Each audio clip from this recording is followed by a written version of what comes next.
Magandang araw po sa inyo lahat. Ako po si Banat Bay at ito na nga, mukhang magkakatotoo po yung ating ninanais kaninang umaga na ni-report, di ba? Na kung saan sinabi natin na sana makontempt na po itong si Torre dahil napakawalang niya naman itong tao na ito, napakabastos, walang modo at hindi kagalang-galang dahil sa kanya mga pinagagawa. Mukhang mangyayari na nga po dahil sa ginawang hearing ni Senator Amy na eto, gusto niya ipakontempt tong animal na to. Yun, mabuti naman. Gago! Kaya nga, ang tanong na lang dito, nasa kamay na po ni Cheese Escudero ang bola. Naku, patay tayo dyan. Ay, nako. Cheese Escudero, may bayag ka ba? O baka naman bayag-bayagan lang yan.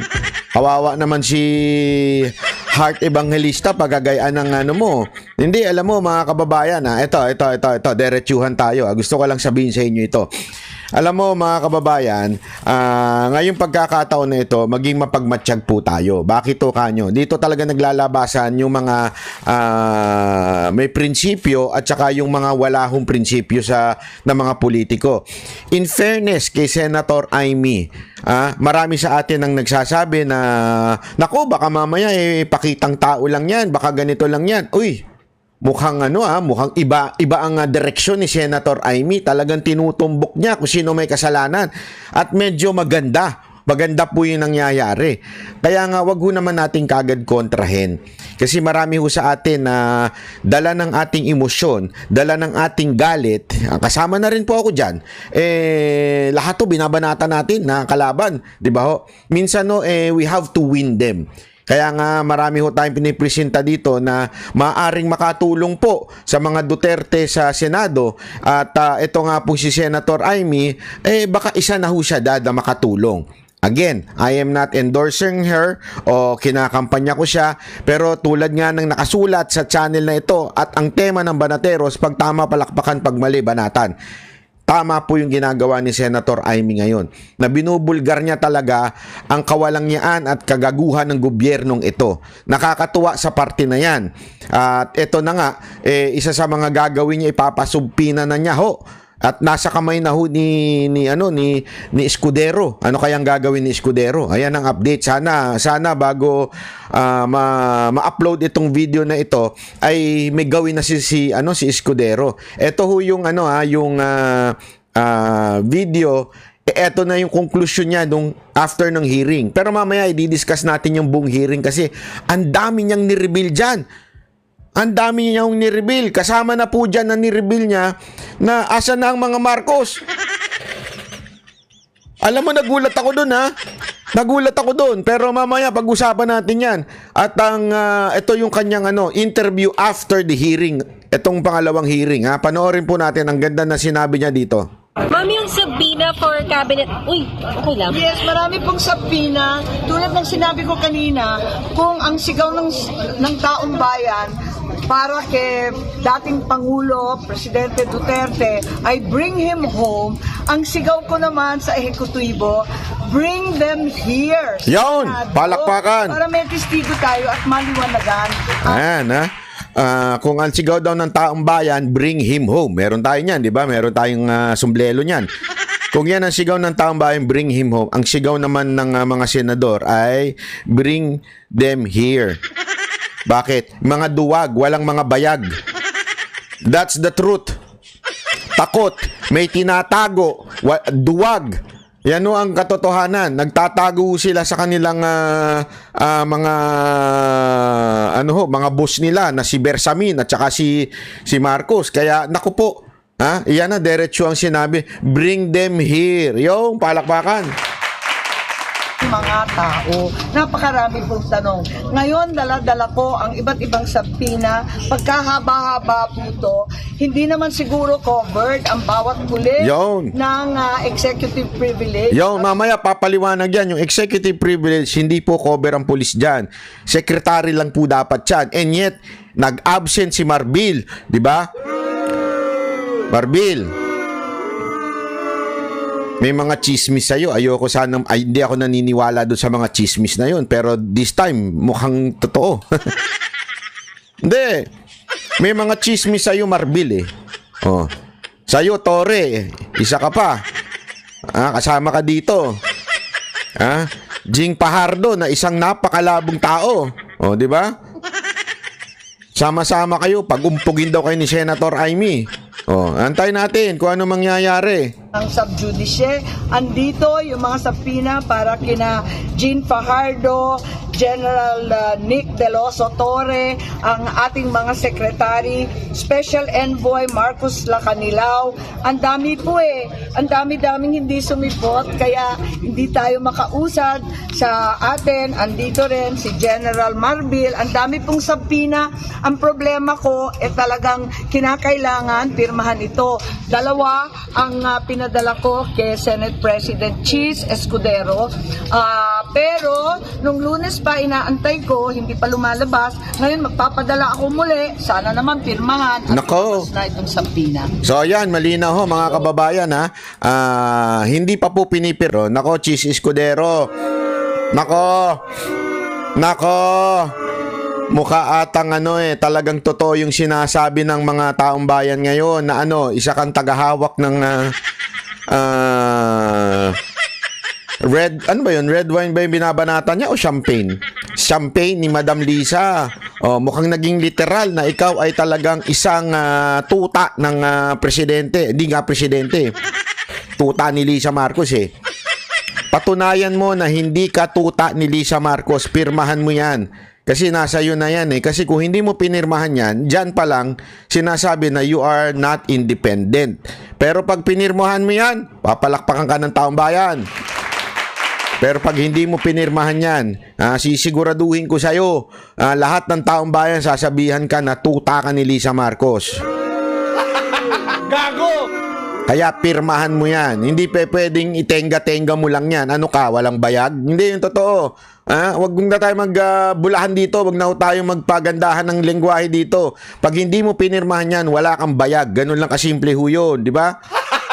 Gago! Sana gawin mo yung sinumpaang duty na maging check and balance ng executive branch na maging independent, di ba? Pag hindi mo ginawa yan, naku po, paliwala ka sa akin. Pagtatawanan ka ng taong bayan. Pagtatawanan ka ng taong bayan. Tuloy.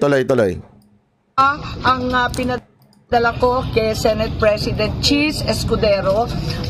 Pero nung Lunes pa inaantay ko, hindi pa lumalabas. Ngayon magpapadala ako muli. Sana naman pirmahan at lumabas na itong sabina. Ano daw? Kailan yung pinadala nyo noong una? Nung Lunes pa inaantay ko, hindi pa lumalabas. Sandali, putang! Huwag ka na magmura, banat bay. Correct me if I'm wrong. Today is Thursday. Ma-upload ko to Friday. Therefore, I conclude. Inabot ng 1 week sa opisina mo? Cheese Escudero? Ano to, naglaantay? Kasi sabi ni Pangulong Duterte, pag ang isang papel, isang dokumento tumagal sa opisina, may nangyayari himala. Tama, mali. May inaantay. Hindi po ako nagsabi niyan, si Pangulong Duterte. At saka nga naman, anong inaantay natin? Grasya. Pagpapala. Bakit Lunes pa daw unless sinungaling to si Marcos, may pagka. Pero unless hindi ko totoo sinasabi niya, di ba? Lunes pa daw pinadala na po yung subpoena doon sa mga hindi pinipirmahan. Escudero, baka naman nagtatanong ka pa kay Lisa Marcos. Ang hina mo naman nila lang. Hindi, astig ka pa naman pagdating sa pagbablog ninyo ni Heart Evangelista. Ang katapat mo lang pala, isang tiyanak tuloy. Sorry, hindi tiyanak. Sorry! Sorry naman, hindi tiyanak. Huwag naman kayo ganun. Ang sama ng ugali nyo Hindi.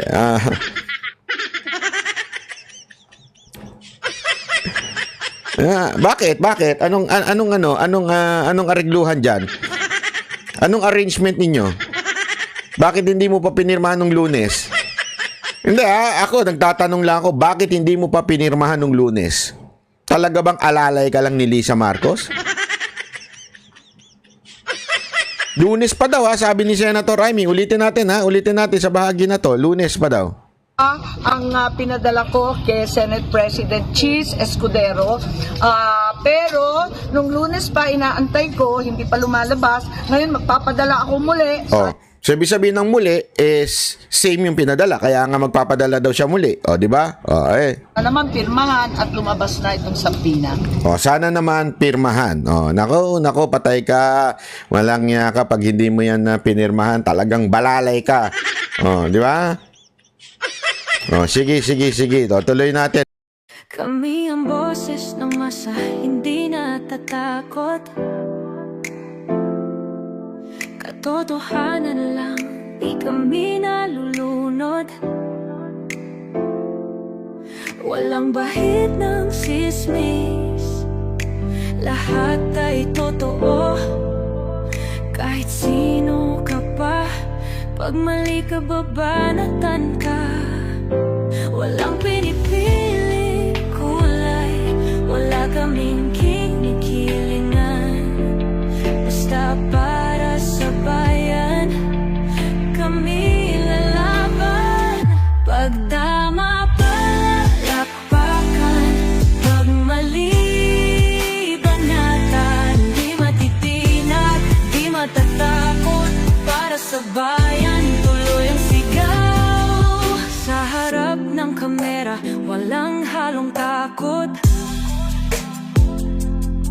Mga baluktot, lahat kayo'y tutumba. Ang hustisya at totoo, yun lang ang mahalaga. Kahit sinong harang, di kami matitinag. Walang pinipiling kulay, wala kaming kinikilingan. Basta para sa bayan, kami lalaban. Pag tama palapakan, pag mali banatan. Di matitinag, di matatakot, para sa bayan tuloy ang sigaw. Kung nasa tama ka, ikaw ay aming kasama. Pero pag mali ka, handa ka na bang mabasag? Banateros kami, walang inuunan. Dahil bayan muna, bago ang sarili.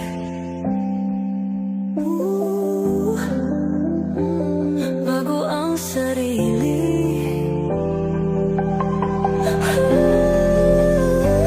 Pag tama palakpakan, pag mali banatan. Banateros ang sigaw, katotohanan ang laban.